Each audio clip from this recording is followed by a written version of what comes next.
Hello,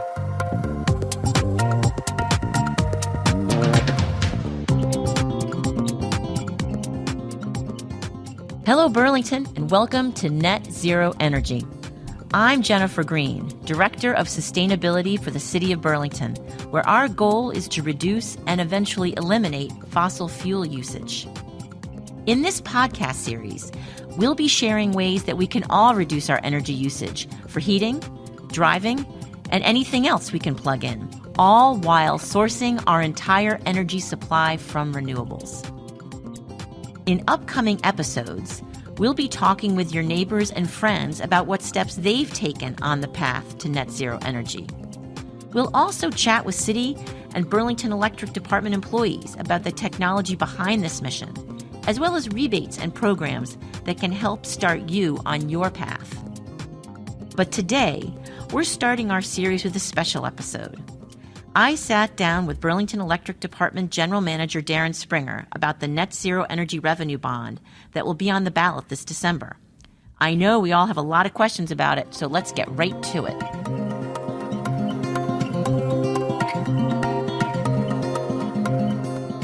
So Darren, it's so nice to have you with us. How are you doing this afternoon? Great, Jen. It's good to be here. Yeah, we're really excited to have you kick off our very first episode. Today, I know we'll be talking specifically about the Net Zero Energy Revenue Bond. So I know you've been visiting with the neighborhood planning assemblies this month to talk about the revenue bond. Curious, what's been your main message? Yes, so we visited with all of the neighborhood planning assemblies, and what we've laid out is similar to a presentation that we've done on the revenue bond at the City Council and with our Electric Commission. And the main message is we have an opportunity as a community to make a fiscally responsible investment in reliability and advancing our efforts towards our net zero 2030 goal through this revenue bond. The key components are the $20 million revenue bond are upgrades to our electric grid, both for reliability and to accommodate new electric uses. As we add electric vehicles and heat pumps, we're going to need an additional capacity on the grid to handle that. We're also upgrading technology systems to help serve our customers better, upgrading and maintaining our renewable energy electric plants, and then investing in infrastructure around the city, like new electric vehicle charging stations and a new electric bucket truck for our line crew. So we've been talking about that, and also the idea that through this effort, we're going to be able to double our customer incentive funding over the next 3 years, which will help make an even bigger dent in our emissions here in Burlington. Thanks, Darren. So when you talk about doubling, are you talking really about the green stimulus program? And can you tell us a little bit more about that? That's exactly right. So during the pandemic, very early in the pandemic, actually, we launched the green stimulus, which was an effort to really enhance all of our customer incentive programs to help folks who might face a challenge of needing to replace an appliance or a heating system during the pandemic. And we wanted to provide as much help as we could. What we found is through those programs, we've seen our customers really respond. One example with our cold climate heat pumps, we're doing about 10 times more installs this past year than we had done the year prior through the green stimulus program. So what we've got in the revenue bond proposal is the idea that we can keep these green stimulus incentives going for the next several years. And also, because we're seeing more customers participate, we want to have the funding available to support them and not ever have to say that a program needs to be ended due to budget concerns. So the revenue bond proposal will help us do that. We've had 1,400 customers take advantage of these different programs, heat pumps, EVs, e-bikes, lawnmowers, et cetera, over the past several years, and we anticipate even greater demand going forward. One of the things that I know that you've also been mentioning when you visited the various neighborhood planning assemblies is that the revenue bond is essentially unrelated to the proposed city bond, which Burlingtonians will also be voting on in December. Can you just talk a little bit about how the Net Zero Energy Revenue Bond is different from this other thing on the ballot? Yeah, that's right. So we're going to be having two questions on the December ballot for Burlingtonians, and one of them is related to a city infrastructure proposal, and the other is our Net Zero Energy Revenue Bond. And the key piece around the revenue bond, and again, it's a $20 million proposal, is that it's payable solely through the revenues of Burlington Electric. It is an obligation of the electric company. So it doesn't affect the city's general fund, does not affect the city's debt policy, does not affect anybody's property taxes. What we're doing is payable through Burlington Electric revenues alone. So this will not be impacting me, say, as a taxpayer. It sounds like it's something the BED will be covering over time. That's right. And what we're trying to do is make sure we can make this investment in a way that actually reduces rate pressure in the near term. And when we are going to be paying back the revenue bond, we have two key elements that are going to help us to pay it back while minimizing the rate pressure for our customers. One piece is we have an existing revenue bond that is scheduled to mature in 2025, and that produces about $684,000 of annual savings that we can rededicate to pay for the net zero energy revenue bond.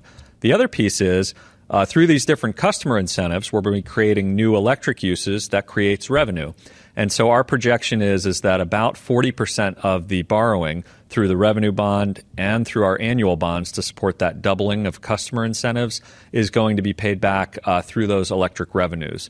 So with those two pieces in place, we can really minimize the rate pressure from this investment and actually, in the near term, really reduce rate pressure for our customers even while we're making significant upgrades to our system. I just want to back up a second and just make sure I understand what you mean by rate pressure. Can you talk a little bit about that? That term may be new to some of our listeners. Absolutely. And this is important because after 12 years of holding rates steady, Burlington Electric coming out of the pandemic had a 7.5% rate case for the first time in a long while.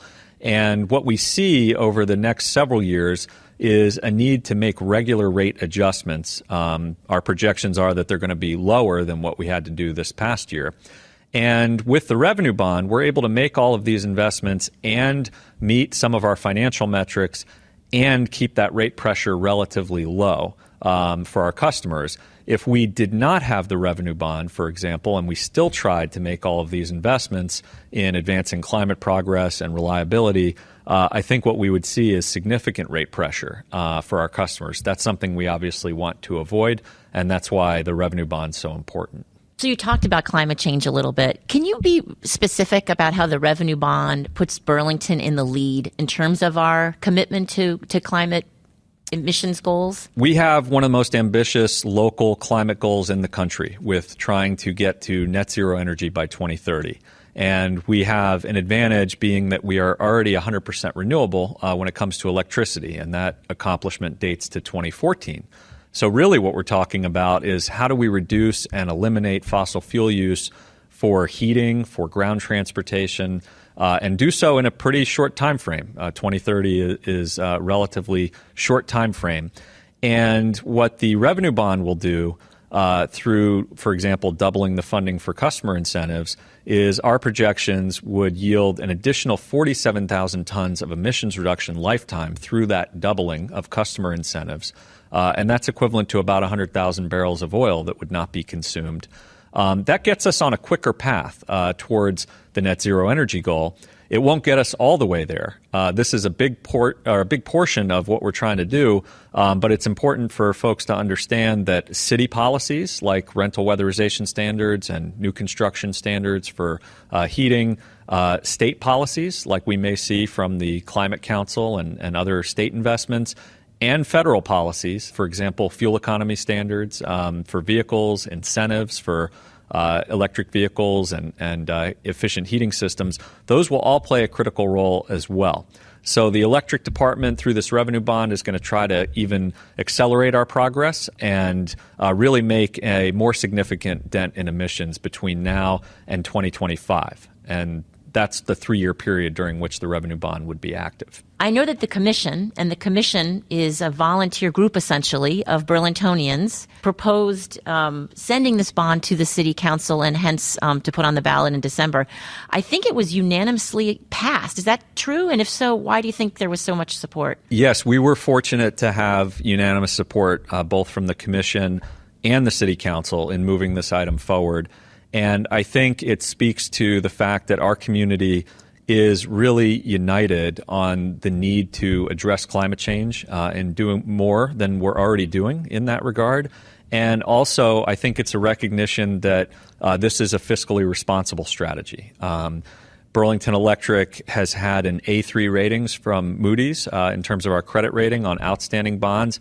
That was recently affirmed in August. I think that the 12-year run of holding rates steady until the pandemic was also a really strong accomplishment for our customers. So I think that it's the dual nature of making a fiscally responsible investment in reliability and climate progress, and the really strong desire in our community to really aim for and reach this net zero 2030 goal is what drove the support and why we're bringing this forward to Burlingtonians. You know, I'm reminded hearing you talk that, of course, BED has a history of revenue bonds, and we had a very successful revenue bond passed when in the 90s.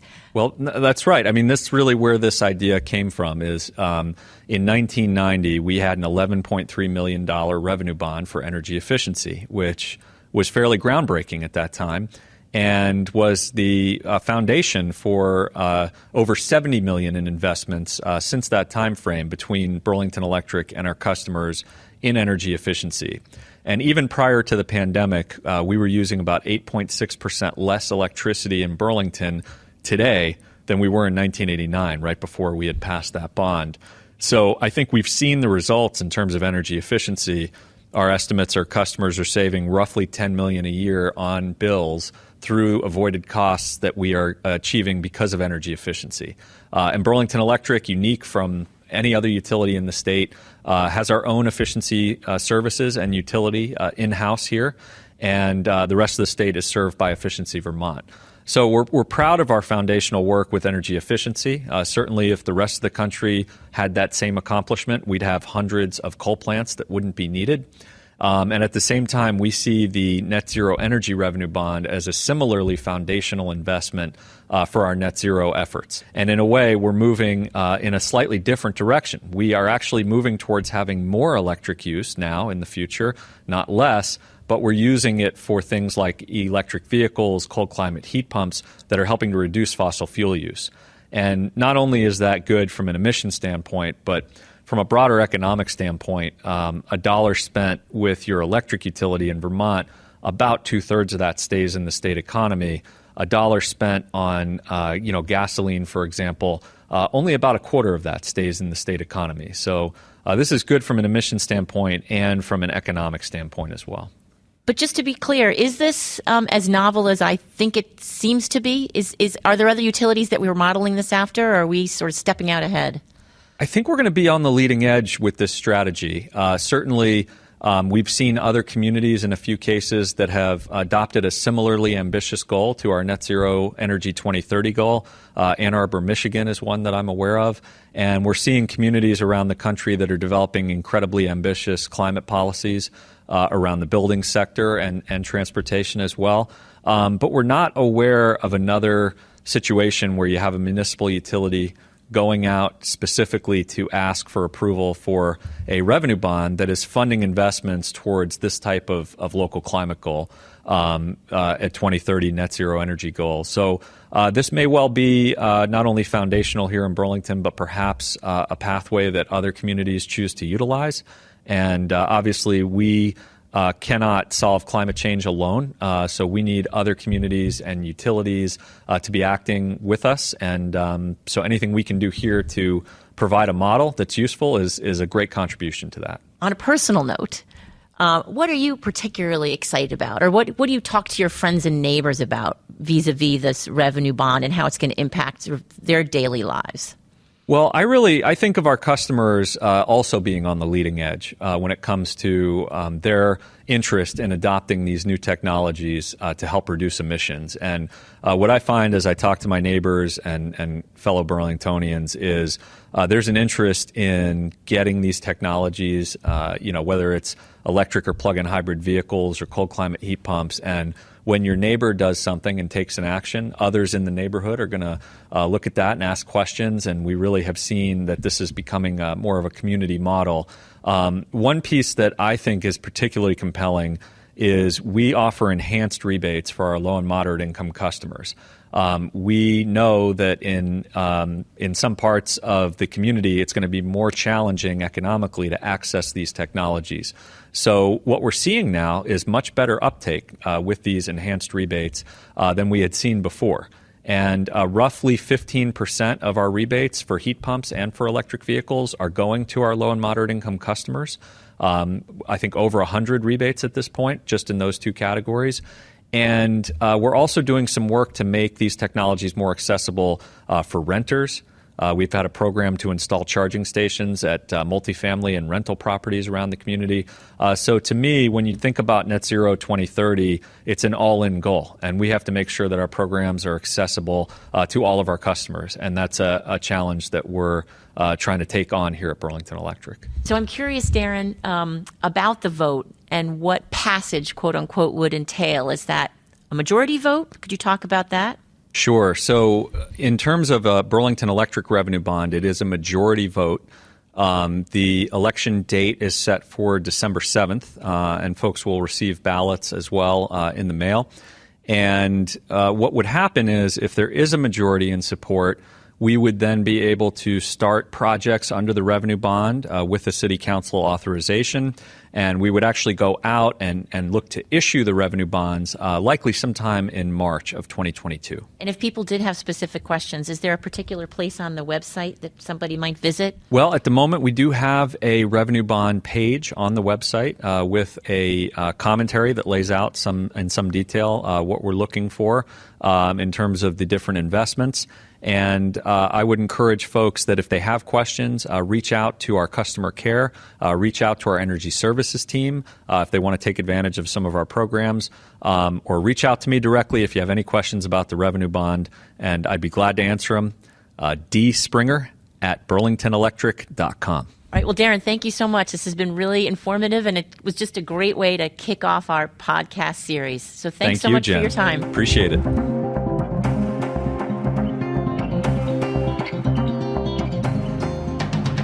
Thank you again for listening to Net Zero Energy. If you have any questions about this podcast or what BED offers regarding rebates, incentives, and technological support, don't hesitate to look for us at burlingtonelectric.com, to call us at 865-7300, or to follow us on Facebook. We're always here to help, and we look forward to engaging with you on our mutual path to net zero energy.